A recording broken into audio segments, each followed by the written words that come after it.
आजाद सिपाही ने अपना नया ऐप लॉन्च किया है। आप उसे प्ले स्टोर पर जाकर आजाद सिपाही टाइप कर उसे इंस्टॉल कर सकते हैं। झारखंड में राजद करार, रस्सी जल गई पर ऐंठन बरकरार। मांझी जब नाव डुबोए तो उसे कौन बचाए। कभी लालू ने कहा था कि झारखंड उनकी लाश पर बनेगा। झारखंड में राजद टूट गया, बिखर गया या पीपल डोल गया। नेताओं कार्यकर्ताओं की स्थिति बद से बदतर हो गई और यह सब हुआ लालू को सिर्फ और सिर्फ अपने परिवार और उस परिवार को किसी न किसी रूप में लाभ पहुंचाकर कीमत वसूलने वाले लोगों की खातिर। क्या है झारखंड में राजद की स्थिति, इस पर रोशनी डाल रहे हैं आजाद सिपाही के सिटी एडिटर राजीव। फिल्म अमर प्रेम की एक गीत की 2 पंक्तियां मशहूर रही थी।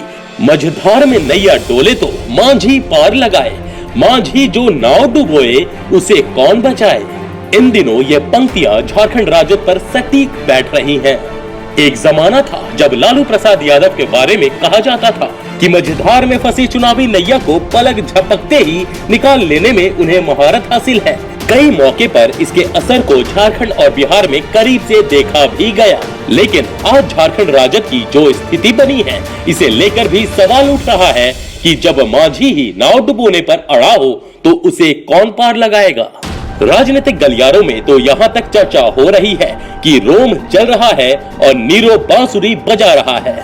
एक तरफ राजद में हाहाकार मचा है। पार्टी के 2 बड़े दिग्गज अन्नपूर्णा देवी और गिरिनाथ सिंह हाथ में कमल थाम चुके हैं।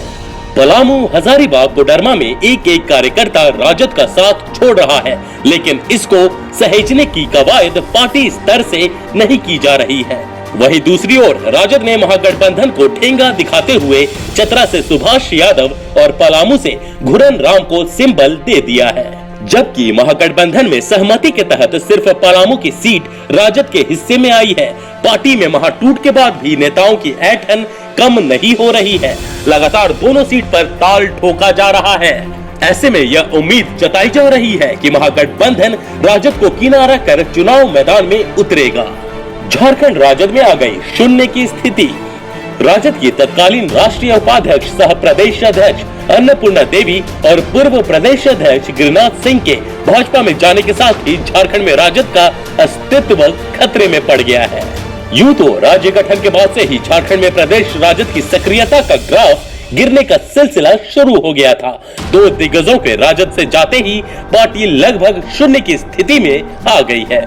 चौंकाने वाली बात यह है कि राजद सुप्रीमो लालू प्रसाद यादव, जो पहले तमाम विपक्षी दलों को एकजुट करने की कवायद करते रहे, उनकी नजरों के सामने ही उनका कुनबा लगभग बिखर रहा है। यहाँ यह कहना अतिशयोक्ति नहीं होगी कि एकीकृत बिहार में जब राजद के राष्ट्रीय अध्यक्ष लालू प्रसाद यादव के नियंत्रण में यह क्षेत्र था, राजद की साख कमोबेश बरकरार रही। इस बीच 15 नवंबर 2000 को जब झारखंड बिहार से अलग हुआ, लालू ने झारखंड में राजद की इस साख को बनाए रखने पर कभी ध्यान नहीं दिया। लालू प्रसाद के जेल जाने के बाद राजनीति का केंद्र रांची जरूर रहा, लेकिन पार्टी की कमान तेजस्वी के हाथ में आने के बाद उनकी प्राथमिकता में कभी झारखंड नहीं रहा। कहने को तो प्रदेश राजद की कमान पूरी तरह स्थानीय नेताओं के हाथ में सौंप दी गई, लेकिन उनकी एक नहीं चली। हर मुद्दे पर पटना से ही आदेश आता रहा। यहाँ के नेताओं ने पार्टी को आगे बढ़ाने के लिए जब जब कदम आगे बढ़ाया, उनके पैरों को बेड़ियों से जकड़ दिया गया। यहाँ प्रदेश में राजद के सांगठनिक ढांचे को कमजोर करने में कहीं न कहीं बड़ा सहायक बना। कभी थी धाक, आज कार्यकर्ता के लिए भी मोहताज। झारखंड में सीट बंटवारे के फॉर्मूले को महागठबंधन में शामिल दलों की बैठकों में राजद को लगातार नजरअंदाज किया जाता रहा। न तो दिल्ली में हुई बैठक में कभी राजद की पूछ हुई और न ही झारखंड में। यहाँ तक कि पिछले कुछ महीनों से राजद सुप्रीमो लालू प्रसाद यादव से भी यहाँ के नेताओं का मिलना जुलना कम हो गया। चारा घोटाला मामले में सजायाफ्ता रिम्स में लालू प्रसाद यादव से मिलने उनके पुत्र तेज प्रताप और तेजस्वी भी कई बार पहुंचे, लेकिन तत्कालीन अध्यक्ष अन्नपूर्णा देवी के साथ उनकी बैठक नहीं हुई। अलबत्ता उनकी तीमारदारी में स्थानीय नेताओं को लगा दिया गया। इधर कोडरमा सीट राजद के खाते से जाने के बाद अन्नपूर्णा के पास पाने को कुछ नहीं बचा था। एकीकृत बिहार में 9 विधायकों के साथ झारखंड में धाक जमाए रखने वाला राजद 2005 में 7 और 2009 में 5 सीटों पर सिमट गया। 2014 के विधानसभा चुनाव में तो उसका खाता भी नहीं खुला। 2014 में उसका सुपड़ा ही साफ हो गया। यह स्थिति तब हुई जब झामुमो नीत वाली तत्कालीन हेमंत सोरेन की सरकार में राजद के कोटे से 2 मंत्री थे। प्रदेश में राजद की बद से बदतर होती स्थिति की यह वानगी भर है। हट धर्मिता और नासमझी बनी बड़ी वजह। झारखंड राजद की आज जो स्थिति है, इसके लिए कहीं न कहीं हट धर्मिता और नासमझी बड़ी वजह मानी जा रही है। इसी कारण झारखंड में महागठबंधन की गांठ भी कमजोर पड़ गई है। लगातार पार्टी में टूट के बाद भी राजद समझने को तैयार नहीं है। वह 2 सीटों पर प्रत्याशी दे चुका है। शुरुआत में कांग्रेस, राजद, झामुमो, झाविमो, वाम मोर्चा इन सब के बीच एक साथ मिलकर भाजपा के खिलाफ लड़ने की जरूरत की समझदारी बनती दिख रही थी, लेकिन चुनाव का ऐलान होते ही पार्टियों के छोटे छोटे स्वार्थ की वजह से मजबूत एक्का नहीं हो पा रही है। यह बात सबको समझना पड़ेगा कि महागठबंधन के लिए त्याग सबको करना पड़ेगा। सबको बड़ा दिल दिखाना होगा, तभी महागठबंधन संभव है। अगर महत्वाकांक्षा हावी हो गई तो बंधन की महागांठ नहीं खुलने वाली है। महागठबंधन का सही स्वरूप तभी फाइनल होगा जब जरूरत के अनुसार सभी पार्टियां एक दूसरे के लिए त्याग करने को तैयार हों। कांग्रेस ने इस महागठबंधन में बड़ा दिल दिखाते हुए पहले जमशेदपुर की सीट छोड़ दी। इसके बाद झाविमो के लिए गोड्डा सीट की कुर्बानी दी, वह भी तब जब इन सीटों पर कांग्रेस की अच्छी पैठ मानी जाती है। लेकिन बाकी दल साथियों के लिए दिल के दरवाजे पूरी तरह नहीं खोल पा रहे हैं। इसी कारण गांठ खत्म नहीं हो रही है। एक बार तो बाबूलाल मरांडी ने भी कुर्बानी देने की तैयारी कर ली थी, लेकिन इसकी नौबत नहीं आई। पहले गोड्डा सीट को लेकर झाविमो कांग्रेस में टकरार हुई।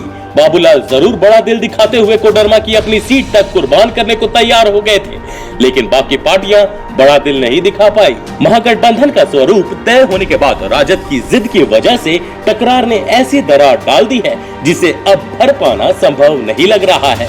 राजद को यह समझना होगा कि झारखंड में पार्टी के जो भी नाम लेवा बचे हैं, वह केंद्रीय नेतृत्व का मार्गदर्शन नहीं मिलने की वजह से उदासीन है। जेल और रिम्स में लालू की परिक्रमा को ही पार्टी सेवा समझती रही है। हालात यह कि जनाधार वाले जिले में संगठन ध्वस्त हो चुका है। 4 साल में कोई भी बड़ा आंदोलन नहीं हुआ। जन मुद्दों पर भी खामोशी रही। संगठन मृत प्राय रहा। लेकिन चुनाव करीब आते ही बिहार के बालू कारोबारी सुभाष यादव राजद का सिंबल लेकर चतरा में खूंटा गाड़ चुके हैं। इस मामले में प्रदेश नेतृत्व के सुझाव को भी दरकिनार कर दिया गया। कहीं न कहीं इस वजह से भी पार्टी में बड़ी टूट हुई है। बदली हुई परिस्थितियों में भी राजद 2 सीटों पर अड़ा है। इससे महागठबंधन का बंटाधार होना तय है। आज राजद की हालात यह है कि रस्सी जल गई पर ऐंठन बरकरार है। कभी झारखंड बनने से पहले लालू ने कहा था कि अलग झारखंड मेरी लाश पर पड़ेगा। झारखंड बना और उसी झारखंड में आज पार्टी की स्थिति अस्तित्व विहीन हो रही है। अगर लालू प्रसाद यादव ने अब भी अपने परिवार का स्वार्थ नहीं छोड़ा, झारखंड राजद को अधिकार नहीं सौंपे, रणनीति नहीं बनाई, बिहार के नेताओं को झारखंड में थोपने का सिलसिला नहीं रोका, तो सचमुच में झारखंड में राजद की स्थिति लाश की शक्ल अख्तियार कर लेगी। पहले सुभाष यादव को झारखंड में थोपा गया, फिर 2 व्यवसायी भाइयों की हत्या का मुख्य आरोपी लोकेश चौधरी को झारखंड में लाकर बैठा दिया गया। उसका दुष्परिणाम सामने है। अन्नपूर्णा देवी और गिरिनाथ सिंह जैसा कद्दावर पीपल डोल गया। जिला के जिला कार्यकर्ता विहीन हो गए। फिर भी डैमेज कंट्रोल के लिए कोई रणनीति नहीं। झारखंड की हवा राजद के खिलाफ बह रही है। अगर रफ्तार पर ब्रेक नहीं लगा तो इसका असर बिहार में भी पड़ेगा, क्योंकि जिस परिवार के लिए लालू ने दल के समर्पित नेताओं और कार्यकर्ताओं को मंच तक से भगा दिया, अब वही परिवार टूटने के कगार पर है। तेज प्रताप लठ लेकर राजद को गलत रास्ते पर हाँकने को तैयार बैठे हैं। आगे आगे देखिए होता है क्या। आज के आजाद सिपाही के खबर विशेष में बस इतना ही। देश विदेश की तमाम बड़ी खबरों के लिए आप पढ़ते रहिए अपना लोकप्रिय दैनिक अखबार आजाद सिपाही। और हाँ, आप हमारे इस YouTube चैनल को सब्सक्राइब करना ना भूलें। जुड़े रहिए आजाद सिपाही के साथ। धन्यवाद।